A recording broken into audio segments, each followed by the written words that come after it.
Mapayapang hapon, Pilipinas! Ito po ang inyong balerina ng bayan, si Lisa Macuja Elizalde, na bumabati sa lahat ng nakikinig sa DZRH Radio at sa mga nanonood sa DZRH TV, lalo na sa ating mga kasamahang alagad ng sining at kultura sa buong bansa. 50 years in the music industry is no small feat, lalo na sa isang mundo kung saan mabilis magbago ang mga uso at ang interes ng tao. To stay relevant and well-regarded through the decades means constant reinvention, tireless dedication, and an unwavering love for the craft. Kasama sa paglalakbay ang matitinding pagsubok na pwede sanang maging dahilan para tumigil o umatras. Subalit naging inspirasyon pa ang mga ito upang umawit ng mas may lalim at may puso. Ngayon, ang bawat pagtatanghal ay hindi lamang alay sa mga matagal ng tagahanga, kundi nagiging tulay din upang maabot ang bagong henerasyon. Isang pagdiriwang ng tibay ng loob, walang kupas na determinasyon at walang kamatayang musika. Kaya't huwag kayong aalis. Sa hapong ito, samahan ninyo kami sa kalahating oras ng masayang kwentuhan kasama ang nagdiriwang ng kanyang 50th anniversary in the music industry, the iconic balladeer, Mr. Nonoy Zuniga. Magbabalik ang Art to Art pagkatapos ng ilang paalala. Programang hatid ay sining at kulturang para sa lahat. Magbabalik ang Art to Art. Tinesting, sinuri, siniyasan. Ang resulta? Super effective ang Shield sa pagpatay ng bakterya at virus. Shield Antibacterial Soap. Believe ang mga eksperto sa Philippine Nurses Association. At si Mami. Tiwala ako sa Shield. Shield Antibacterial Soap. Napatunayang mabisa. Ang mga nurse, tiwala. ACS. Hello, Washi! Laundry day na naman! Yay! Anong meron? Mancha ng chocolate, putik, may libag pa. Kaya natin yan!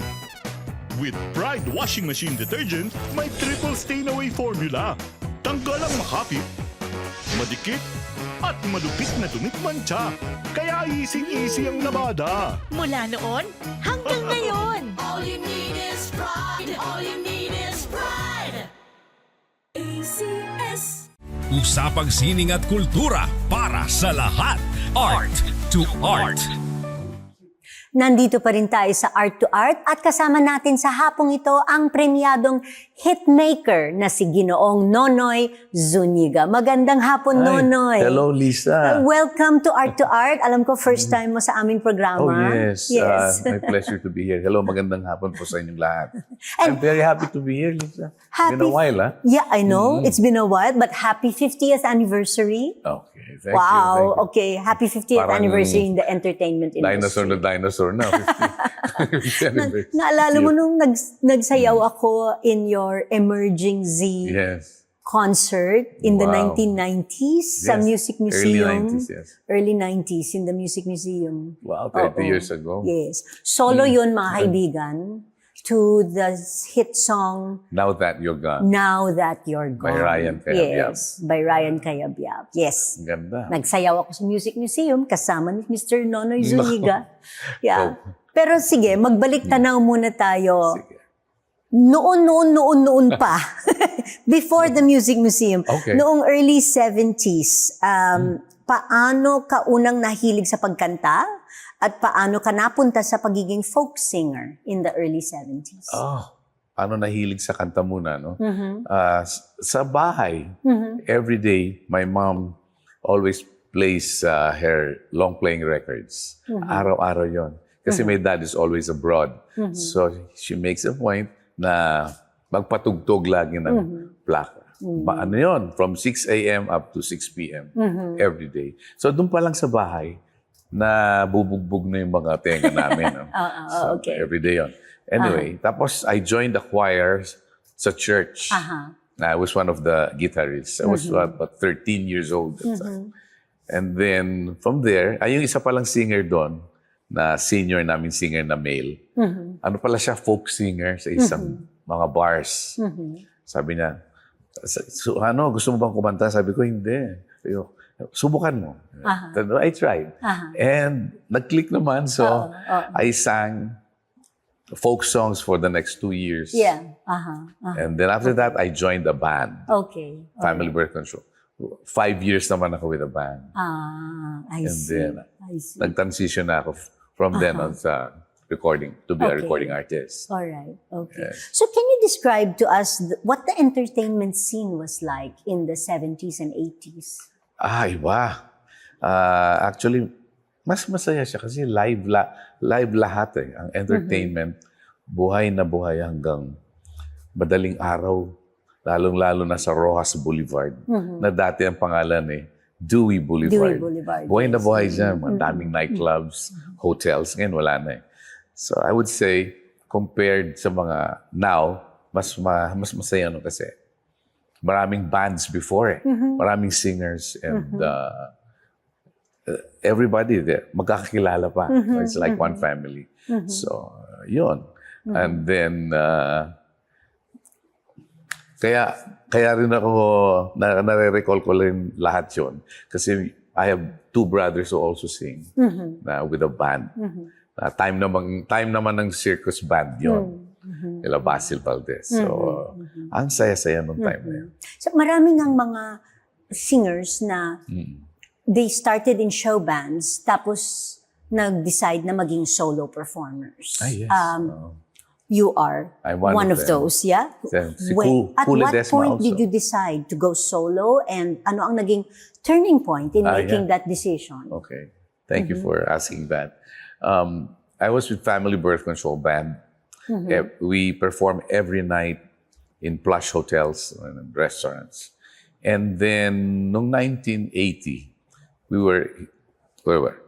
Nagpe-perform kami sa Siete Pecados in Philippine Plaza. And that time, ang scenario noon magulo kasi since it was still martial law, maraming mga terrorist bombings at the time. I'm sure you remember that. Kahit saan naglalagay sila ng mga bomba. Yung night na yon, naglagayan ng bomba yung terrorist dun sa CR, sa comfort room ng Philippine Plaza. Yun. I was there at the wrong time and at the wrong place. Yun. 5 minutes before 8 o'clock. That's our performance. We perform at 8. 5 minutes, sumabog yung bomb. Kasi it was a time bomb. Yes. And yun, I almost lost my life. Yes. But buti na lang, I lost a leg. Yeah, yeah. That's it. Yeah. And then from then on, I stopped performing with a band. Yeah. I just wanted to concentrate sa medical studies ko. So, but, yun lang nga. And then, by, I would say, it's God's stroke. Na binalik niya ulit ako sa singing. Doon ako na-discover ni Willie Cruz sa 4th Metro Pop Music Festival. But not as a contestant. I was just there as a guest artist. Yeah, because that time they were looking for a performer who has a disability. So nakita nila ako. Tama-tama yan, no? Sabi ko, hindi. Ayokong kumanta kasi nakakahiya. Pilay ako, naka-crutches ako. Ayokong kumanta ng gano'n. Maawa sa akin ng public. Sabi ko, no, basta kumanta ka. Okay. So I did. And then after that, andun pala si Willie Cruz. And then, sinundan niya ako sa was this dressing room after I sang. Sabi niya, no, you have a good voice. I'm interested in you. Let's do recording. Sabi ko, excuse me lang, sadali lang. I have just started my medical studies. Ayoko nang kumanta. I just want to study. Then just give me a call. Let's see. Yun. So, following day, actually, it took me 3 days before I called him back. Tapos, I called him back. Sabi ko, hi, Willie, this Nonoy. Sabi niya, anong decision mo? Sabi ko, sige, Sabi ng parents ko okay daw, tsaka lahat ng barkada ko, I try it daw. Okay, yeah. Okay.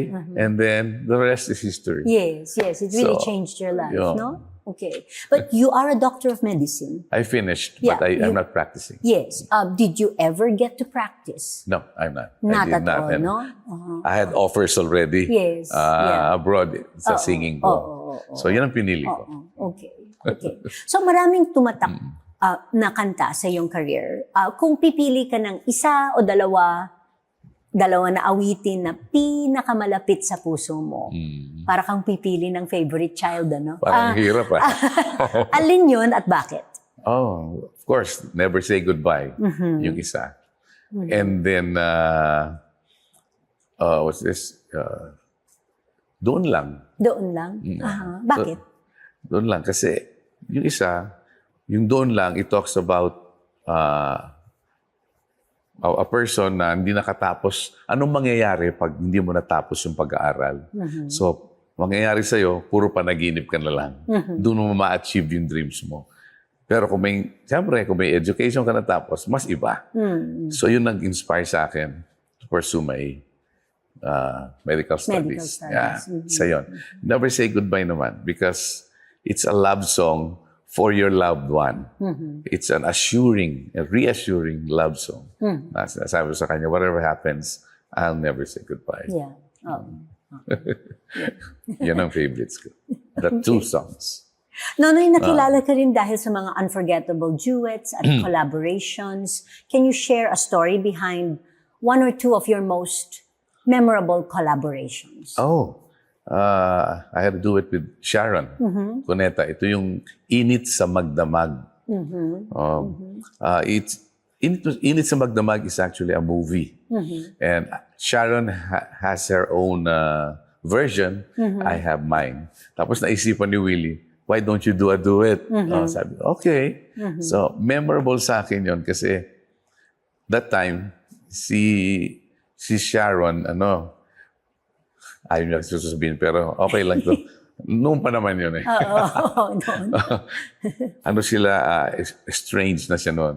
So, malungkot. Pinapatawa ko siya lagi. During our recording of that song. Yun, gano'n lang. Kaya masaya yung recording namin. I wanted sana her to sing. Hindi rin siya pwede dun sa show ko na dating isa. I see. Pero it's very, very memorable to me. Okay. Init sa Magdamag. Tapos, may iba pang duet with Zasha, with Martin. Martin did Never Say Goodbye with me. We have a duet version of that. Because I know Martin, when he was starting his career, ang favorite song niya, Never Say Goodbye. Never Say Goodbye. Yeah. So sabi ko, let's do a version of duet. So, if you were to collaborate with an artist from this current generation, who would it be? Oh, either probably Morissette. Morissette. No? Morissette? Or KZ, Tandigan. Jonah. Yeah. Pwede. So, pag sa mga females. Yes. Okay. And ano yung masasabi mo sa music industry ngayon? And the current trends in the industry now? Oh. Well, I'm very biased with Yes, my era. nagbalik tanaw tayo, di ba? So 70s, 80s, I'm very 90s. biased. Now, is it like, Ang music industry natin. yes, the music industry In now? terms of mga songs, no? The same naman yung mga songs when it comes to the messages, yung about love, about relationships, inspirational songs, Christian songs, etc. Ang nagkakaiba naman, before and yung ngayon, yung lyrics. Before, during my time, very formal ang mga lyrics. They use malalalim ng mga English songs or Tagalog words. Yeah. Now, pwede na acceptable yung salitang kalye. Which we didn't do before. Yes. Parang, Oo. pag sinabi mo yon, delikado ka, alam mo na, ibabash ka. Yes. So, yun ang malaking kaibahan. Isa pang malaking kaibahan, yung yung mga plaka. Aha. Mas gusto ko may plaka, may CD, may cassette. Now, wala na yung Wala na lahat. nga, wala It's na. all digital. Yes, yes. Parang nakakatamad yung pindot ka ng pindot. Walang excitement. Yung hawak mo yung record mo. Ang ganda na yun. Yun ang kaibahan. Yes. Pero yung styles naman, I would say, halos pareho na lang. Ang ano lang is, parang ngayon, masyadong naggagayahan sa styles. This is my opinion lang. Pag yung isa nag-R&B na, lahat gusto na mag-R&B. Kaya halos pare-pare yung style. Wala nang nagbabalad, wala nang puro R&B na lang. Lalo na sa mga guys. No? Pero sa females naman, karamihan naman, pop, masyadong pataasan sila ng boses. Ayun lang. Yun lang ang kaibahan. Pero sa talents, actually, mas technical naman ngayon. Before, more of full expression. Ngayon, very technical sila. Kailangan makaka-head tone ka ng mabuti. Kailangan meron kang yung ano ba tawag doon, yung tumitili talaga ng mataas.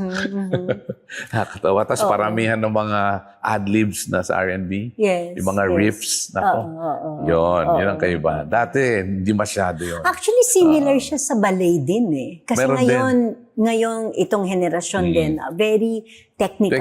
Very technical. Whereas noon, mas nasa expression at saka individuality. Ngayon, parang technical at saka mukhang pare-pareho ang dating, no? Pero sige, that's another topic for another time. Marami pa po tayong pag-uusapan kasama ang iconic balladeer na si Mr. Nonoy Zuniga. Dito pa rin sa Art to Art, magbabalik po kami pagkatapos na ilang paalala. Programang hatid ay sining at kulturang para sa lahat. Magbabalik ang Art to Art. Schedule ng mga inaabangang konsyerto, update sa mga magagandang panoorin sa mga tanghalan at teatro. Narito na ang Art to Art Calendar. Narito ang ating arts calendar. Sa musika, inihahandog ng Cultural Arts Events Organizer, Double Pentagon Concerts at Yamaha Music Philippines ang Pianos Entwined sa September 6, 7 p.m. sa Yamaha Music Green Hills, LGI Building, San Juan City. Tampok ang mga pianist na sina Najib Ismail, Michael Valenciano, Pauline Aguila at Nathan Gemina sa pagtugtog ng mga piyesa ni Mozart, Beck, Frank, Saint-Saëns, Rachmaninoff, Piazzolla, Debussy, Benjamin, Ravel at Liszt. Sa pelikula, bilang bahagi ng pagdiriwang ng Philippine Film Industry Month, inihahandog ng Film Development Council of the Philippines o FDCP ang 8th Cine Kabataan Film Festival mula September 5 hanggang 10 sa Red Carpet Cinemas ng Shangri-La Plaza sa Mandaluyong City. Tampok ang 10 original works ng mga amateur filmmakers, For Better or For Worse ni Ron J. Medjola, Blooming ni Ronnie Ramos, Cities Laundry and Taxes ni Diana Galang, Coding si Papa ni Michael Angelo Pogoy, Due Date na ni Judith ni Keith Earl Rebaño, Elephant Pats ni Joshua De Vera, Sa Tumoy sa Walay Kahumanan o After the Grain is Gone ni Von George Actub, Signal Pending ni Lorchil Hale, Sunog sa Sugbu ni John Owen Lepetin, at When It Rained, Malunggay Lives ni Cedric James Valenzuela. Bumisita sa website ng FDCP para sa screening schedule. Sa teatro, magbubukas ang musical ni Dear Evan Hansen ng GMG Productions sa September 4, 8 p.m. sa The Theater at Soler, Soler Resort Entertainment City, Parañaque City. Tampok sa Tony Award-winning musical ang music at lyrics ni Benj Pasek at Justin Paul at book ni Steven Levinson. Sa direksyon ni Adam Penford, kwento ito ng 17-year-old introvert na si Evan na nag-imbento ng papel para sa kanyang sarili sa isang trahedyang wala naman siyang kinalaman. Magkakaroon ng palabas ng Dear Evan Hansen hanggang October 5. Available ang ticket mula sa Ticket World. Tinesting. Sinuri. siniyasan. Ang resulta? Super effective ang Shield sa pagpatay ng bakterya at virus. Shield Antibacterial Soap. Believe ang mga eksperto sa Philippine Nurses Association. At si Mami, Tiwala ako sa Shield. Shield Antibacterial Soap. Napatunayang mabisa. Ang mga nurse, tiwala. Hello, Washi! Laundry day na naman! Yay! Anong meron? Mancha ng chocolate, putik, may libag pa. Kaya natin yan! With Pride Washing Machine Detergent, may triple stain-away formula. Tanggal ang makapit, madikit, at madupit na dumit-mancha. Kaya easy-easy ang labada. Mula noon hanggang ngayon. All you need is pride. All you need is pride. Usapang sining at kultura para sa lahat. Art to Art. Andito pa rin tayo sa Art to Art at kasama pa rin natin ang nagdiriwang ng kanyang 50th anniversary in the entertainment industry, the multi-awarded hitmaker, Mr. Nonoy Zuniga. Nonoy, tell us about your upcoming Beyond Gold concert. Ano ang pwedeng asahan ng fans, both old and new, sa darating na September 5? Okay. Unang-una, siyempre, hindi mawawala dyan yung mga hits ko. Never Say Goodbye, Doon Lang, Kumusta Ka, It's a Magdamag, Love Without Time, Fragments of Forever, Magandang Gabi, and the rest, no? Kasi pag hindi ko kinanta, kahit isa doon, may magagalit. Maraming magagalit. At magko-complain. Baka magpa-refund. So, dapat kantahin ko yan. Aside from that, yung iba pang mga naging hits ko na hindi ko masyado kinakanta, yun kakantahin ko talaga yun. And then, yung mga guests ko po, ano pala to, Lisa? You said it already, no? 50th anniversary. Yes. The title is Beyond Gold. I'm a little over 50 already, actually. So, this is in celebration of 50 years of musical, I would say, experience sa ating mundo ng musika. So, maririnig nyo rin dito yung influence ng mother ko sa music, how I learned mga songs from the 60s, 70s, 80s, and up to now. No? So lahat yon may portions yon. Yung pagiging folk singer ko po, may highlight po doon.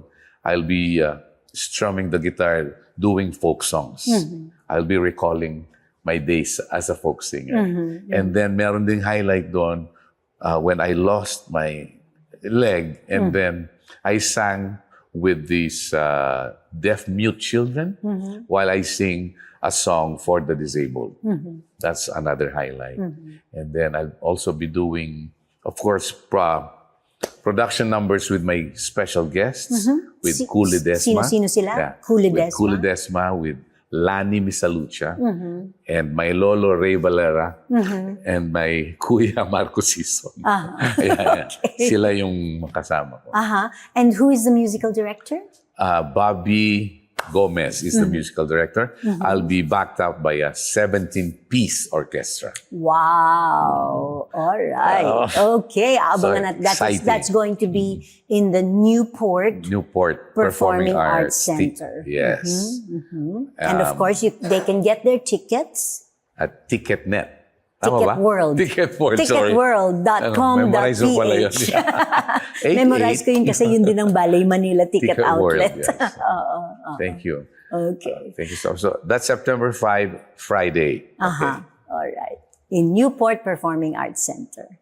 All right, Nonoy, after 50 years in the music industry, paano mo na-maintain ang passion, energy in performing, lalo na sa harap ng mga bagong generation of listeners? Wow. Number one, you have to stay healthy. Kaya lang ngayon may sipon ako eh. You have to catch it. Nahawa ata ako somewhere. Anyway, stay healthy. And as much as possible, if you have the time, put aside a time for singing, kahit 30 minutes a day, kung pwede. Kahit saan ka. Kahit nagda-drive ka, you're in traffic, you're taking a bath, basta mga 3 songs pwede na. Huwag ka lang, para nasa Laging condition. nagpa-practice, no? Conditioning, oo. The voice. Yeah. Not just conditioning the body, but yes. conditioning the voice. Kasama rin yung body, Yes, of course. yes. Okay.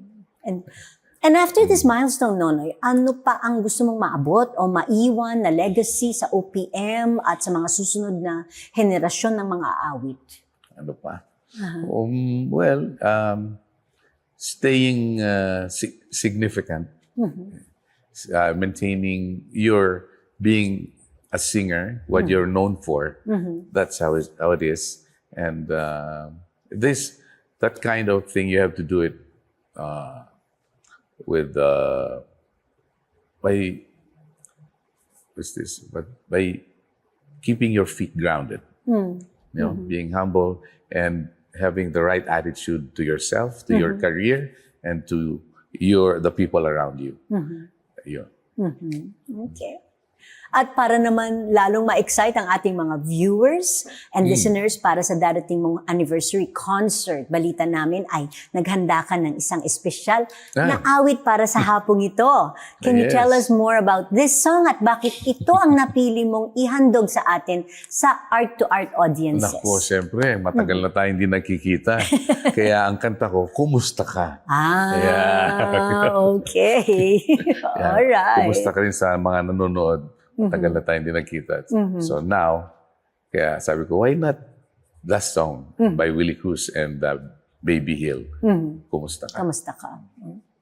Ladies and gentlemen, sharing with us his gift of music as he celebrates 50 years in the entertainment industry, the iconic balladeer, Mr. Nonoy Zuniga.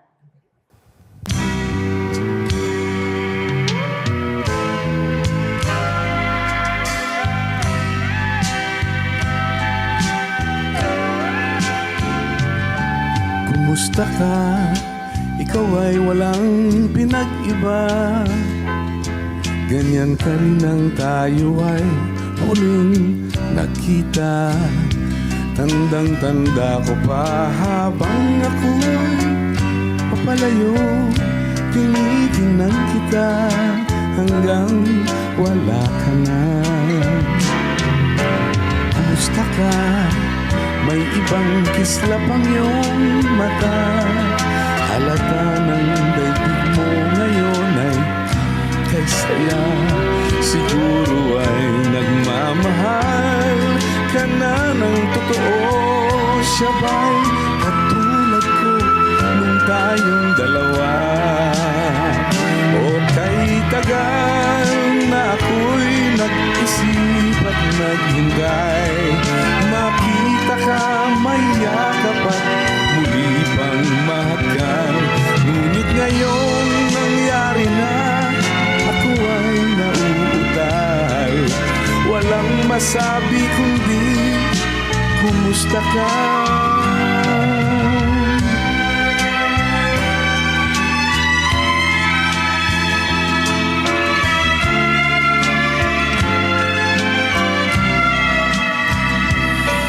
Tandang-tanda ko pa habang ako'y papalayo.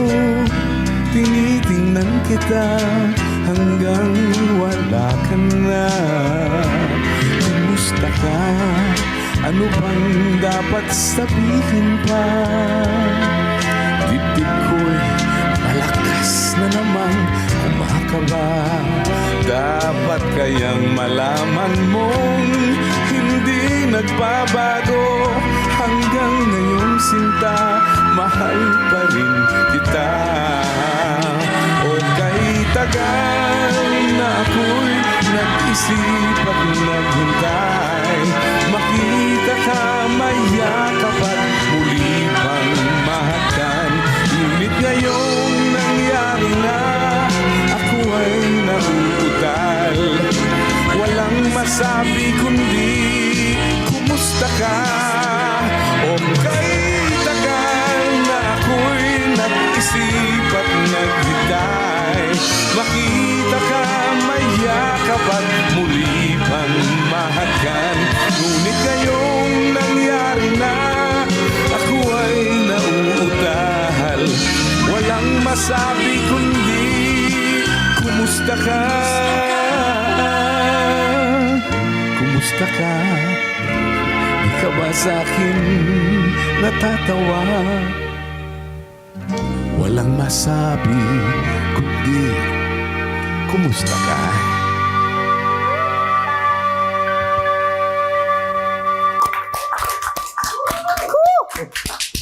Galing, Thank you for Nonoy. inviting me over, Maraming salamat. Pleasure here.